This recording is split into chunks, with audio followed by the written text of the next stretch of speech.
Good morning, good morning, good morning, citizen of the world. Have a wonderful day. I'm John Ray Stanislao. That is my YTC or YouTube channel account. John Ray Stanislao TV. Please support and subscribe and share it and follow. We are here in the Bulacan Sports Complex, and we are watching the Bulacan State University swimming team. They are preparing for a scuba meet in this coming 18 or 19.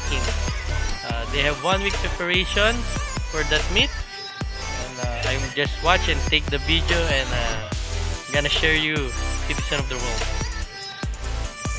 Later or in this afternoon, I'm gonna play with my former teammate and now is current coach of the Bulacan State University in football soccer. In the afternoon, I'm gonna come back here, and I'm done in 1,000 meter swim. Now I'm gonna do the biking for my preparation in 16 kilometer and this coming May 12, and preparation also for on this coming May 19 for 42 kilometers. And citizen of the world, I hope you like my vlog for today or content, and please support and subscribe it, and have a wonderful day.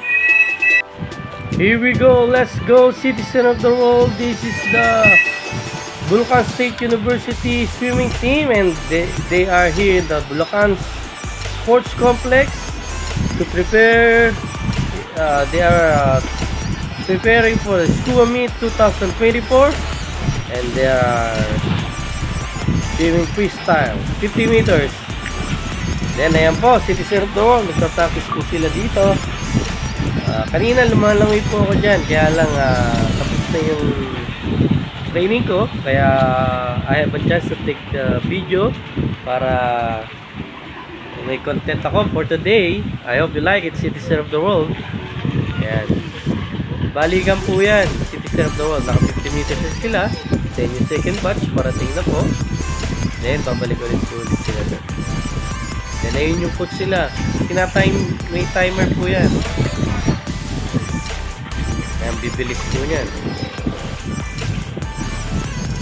Ayan, citizen of the world, I hope you like my content for today. Ayan, pabalik na po sila. Ayan na po, ang bibilis, citizen of the world. Please support my YouTube channel. My YouTube channel name is John Ray Stanislao TV, citizen of the world. Bibilis nila.